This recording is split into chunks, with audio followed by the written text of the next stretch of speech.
Rohan's Corner, working overtime, recording fine, that's just prime. Super reviews, which will neutralize Hasbro's wave of crimes. Magic Square to the rescue, and New Age has got such super paintwork. Rohan is the mighty power that can save the day. Rohan, no one knows what lies behind his wall of fame. Rohan, always riding hard on Hasbro's trail. Come see the memes he plays every Friday. Thank you guys. Hello everyone, and welcome back to the Corner of Rohan with me, your host, and of course, that guy over there, Slumblebee. And this week it is, of course, time to finally put the nail in the head for the 20th anniversary appreciation of Transformers Armada. And I was racking my brains, as you can tell, for the whole year, trying to figure out how to do this, because maybe it's come through. I'm not the biggest fan of Transformers Armada. Okay, it's got some positive aspects to it from going through the line in the franchise, but yeah, it took me a while to put this down. But then actually saying that, I sat down for about 10 minutes and I thought, how am I going to do this? Well, I decided I'm going to do the positive things and the negative things about Armada, and they're going to be split into two episodes. This first episode is going to focus on all the positives of Transformers Armada. I've put down 12. Hopefully you agree with me. If you don't, fire it into the comments. I'm sure the guys on the show and myself would like to hear what you think was great about Transformers Armada, but I'm going to tell you my top 12. So back in 2002, we'd just come off the back of Transformers RID, Robots in Disguise, the Japanese-led series and toy line, which Hasbro had adopted and brought into America and European markets with a dubbing, and they had a good storyline. They had a good toy line. It was great. It was the first thing that got me back into Transformers after the Beast era, even though there were Beast characters within that series. And then in 2002, off the back of that success, Hasbro decided, you know what? This franchise isn't dead yet. This Transformers stuff has got legs. Let's do something properly. Let's roll up our sleeves. Let's put some blood, sweat, tears, and elbow grease into this franchise again. Well, maybe not that, but maybe they thought, there's some money to be made. So what did they do? They put a lot of effort into developing Transformers Armada, co-joint development with the Japanese, the series and the toy line and other media aspects, but mostly the series and the toy line. And for most part, I was really happy because for the first time since 1993 or whatever it was when G2 finally hit the nail on the head and died, was the first series dedicated to cars, planes, trucks, robots that would transform into militaria. No more monkeys, trucks only, no more organic nonsense. They focused on what we loved at the heart. And it was great. And we thought, hey, this could be good. And actually, it came with a really catchy theme song. Hey, look, it's the Autobots! Coming through! Transform! Smoke screen!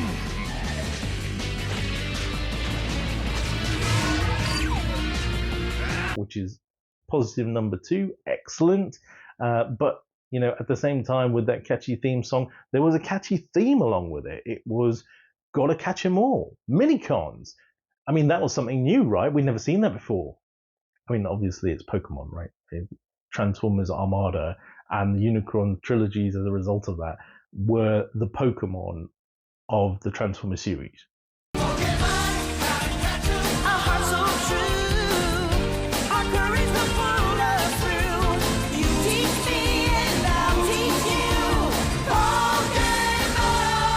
Not the best thing, but hey ho, there are some positives to be taken out of that. We got some minifigures again in the likes of Micromaster kind of scale, and they had the ability to attach to a larger figure and create some sort of gimmick, which most of the time was crap, but sometimes it was decent, it was okay.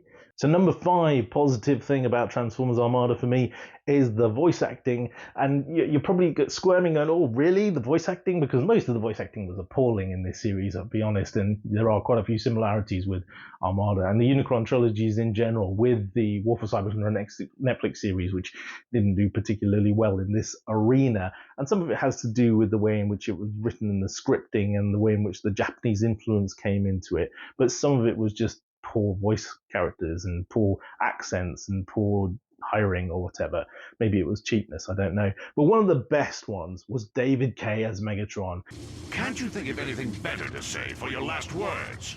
All right, then I'll finish you up quickly so I don't have to listen to any more of your pathetic speeches. If you listen to this character, the venom and the confidence he portrays and the arrogance in his character is all coming through from his voice into his actions and the way in which he treats his Decepticons like scum, just as with the same almost as he treats the Autobots. He has everybody beneath him. He's kind of got that Beast Machine's Megatron mentality and ego about him, which is really coming through in that voice. And I love that. It's definitely one of the best Megatrons up there with G1 and Beast Wars and a few of the others, but this one really is good. So if you haven't seen Armada, check it out. It's really worth watching. And another character who got some really good development and had some real depth to him was the Starscream character.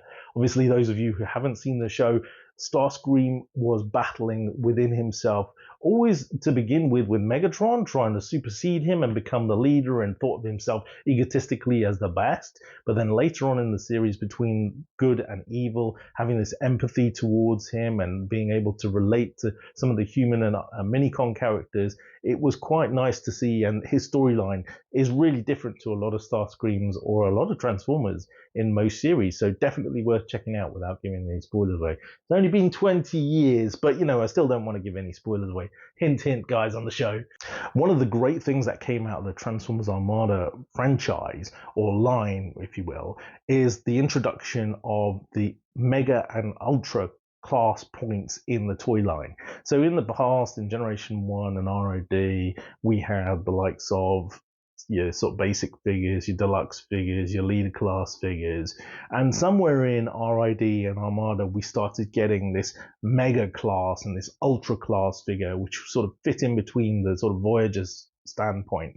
And they were just a couple of quid more expensive to go from deluxe to mega, just a couple of quid more expensive to go from mega to ultra. I think this really kind of came out of Beast Wars, although Beast Wars was all over the place with this. And one of the best toys we got in the toy line was Tidal Wave, who was an ultra class figure. This container ship or aircraft carrier or space flying ship, which could combine 3 elements to morph into this one behemoth of a robot who had the mentality of a child and couldn't really figure out what he was about, but had the brute strength to be able to do anything about it, was excellent. And not only that, but the toy stands up to this day. And there are a couple of toys within the Armada toy line which deserve a mention for that. One of them I'll talk about later is Wheeljack. Speaking of Wheeljack, that character had a fantastic storyline and backstory to him. So similar to Jetfire NG1, I suppose, where he starts off as a Decepticon, moves to an Autobot, and similar to already Ultra Magnus, where he's got this massive ego and thinks himself better than Optimus Prime and hates him and the Autobots as a result of that. We have this Wheeljack character who has been left for dead by Hotshot and the Autobots to burn in the flames of a destructive attack by the Decepticons, and he feels completely isolated and hates the Autobots as a result of that. And he comes back into the series with so much venom, so much hate, so much retribution on his mind. It's excellent. You really have to check it out if you haven't seen it. And his storyline progresses, and the rivalry between him and Hotshot as a result of this is fantastic. So check it out. Great storyline, great character, great toy. Wheeljack's one of the few toys in the Armada line, I say, still stands up today as a fantastic looking alt mode, fantastic looking robot mode, slightly hindered in articulation, but overall still a great figure. And speaking of Hotshot, this was the birth of Hotshot Armada, where we had for the very first time, in my opinion anyway, the coming together of a scout class character, i.e. Bumblebee, and an arrogant young and up and coming Autobot, i.e. Hotshot, who's trying to lead, and put them together, and what do you get? Bumblebee, or Hotshot in this case. And so this character has been a staple of Transformers for many years, and actually has morphed into the Bumblebee we see today, really, in my opinion. And so this is where it all started. So you have to give props to that character, in my opinion. My number 10 choice for positive things about Transformers Armada, one of the great things I've talked about in the past, is the death scenes that they had in this series and the way in which they dealt with attacks. And there are multiple characters who bite the bullet in this series, the likes of I don't want to give too many spoilers away, but specifically Smokescreen. I've talked about it before on the show. We see him brutally attacked by Megatron with the Requiem Blaster, this huge flame going through his center torso, and there's a huge hole there, gaping hole, and basically should be dead, right? It's quite horrific. If you're a child watching this, you're like, oh my god, what have they done? And of course he is reincarnated into a new character, and that's cool, but ultimately this is one of the things in the themes in the series that I really liked, and I wish they did more in Transformers, especially for the adult collector lines. It's something we could actually bear and brunt now as collectors. And we saw it again throughout this Unicron trilogy series with Shock Blast, another great character's death, where he's just crushed and you see his light go out in his eye, and it's awesome. I wish we saw more of this. And may call me brutal, but yeah, I enjoyed that. Number 11 on my list of positives is the comedy antics of Demolisher and Cyclonus. These two bumbling Decepticon cannon fodder, if you like, are just there at the front line always. One of them is just a complete maniac and doesn't really have any clue what he's doing, and is just all over the shop in Cyclonus. He's just having fun. He's just scatty. He's just yodeling. And then you've got Demolisher, who's trying to be a proper lieutenant, and yes, sir, I'm going to do that as you wish, Mr. Megatron, and trying to be structured and do things for the Decepticons, and just failing at every stage. And the two of them together, because they're always together and they're battering between the two of them, it just makes for a great segment. And we don't see it very often with Decepticons. It's something I wish we saw more. Reminds me of Beast Machines, Obsidian, and Striker to an extent, but less good.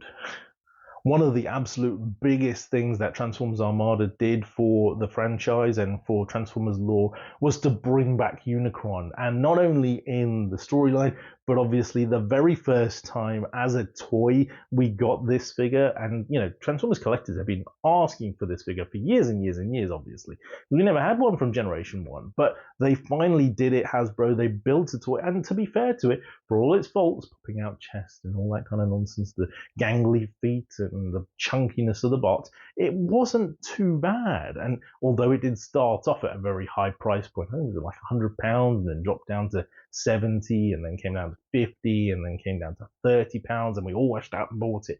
It wasn't bad at all. And the fact that they actually did it showed Hasbro were actually listening, and also thinking, we can fill our pockets with this. But you go and look in today, and actually it's gone back up in value to close to the £100 mark for a good condition boxed one. It's a good thing that they did, and it still stands up today. It's still pretty much, obviously, other than the HasLab figure, the only real transforming Unicron toy that people have got. Obviously, it's been recolored and whatever, but it's really the essence of the Unicron character, and it was huge in the series too. And it's left a legacy. If they hadn't brought Unicron back into the Unicron trilogies, would Unicron still be a thing within the Transformers franchise, or would it be a one-off Death Star type thing? Who knows? And number 14, my last big positive thing about the Transformers Armada series and toy line and cartoon is the introduction of Nemesis Prime. So, of course, in RID we had Scourge, who was a character in himself, based upon Optimus Prime, but had the influence of Megatron as well, and became an evil character as a result of that. Nemesis Prime is more like an evil clone of Prime, with devoid of all kind of personality and character, just evil, stupid, Prime. And it's a really ongoing thing that we've seen up until the very essence of today. We still see Nemesis Prime toys being made, and they are obscenely popular with the collectors. So ultimately that's a massive positive on behalf of Transformers Armada. So those are my top positives for Transformers Armada. I have one more honourable mention to give, and that is to see some limelight for certain characters who never got it in Generation 1 or previous series, the likes of Scavenger, Thrust, Red Alert. These characters didn't get too much time to showcase what they were all about in those previous series, and for the first time ever they got a chance to show it. And Scavenger had an interesting mercenary take on him to begin with. Frost was intelligent and logical and a strategist. Red Alert had the backstory of being a medic instead of being a firefighter, and it was cool. These characters got a chance to showcase what they were all about, and I wish Hasbro would do that more often. It doesn't seem to be the case that we get to see previously created characters getting a bit more development, a bit more limelight. Okay, they're not the same character, they're the same name, but still, I'd like to see some of those old original characters be reborn and reutilized in that way. So this has been my appreciation for Transformers Armada, all the positives. I will be doing a second episode on the negatives because there are a lot of them, but I hope you've enjoyed. I hope you've got some to add. And for you guys on the show, what are your top 3 Transformers Armada positives? For another week, I've been Rohan on Rohan's Corner, and this has been B. He hasn't helped much this week. Back to the studio. Transformers, Rohan's in disguise.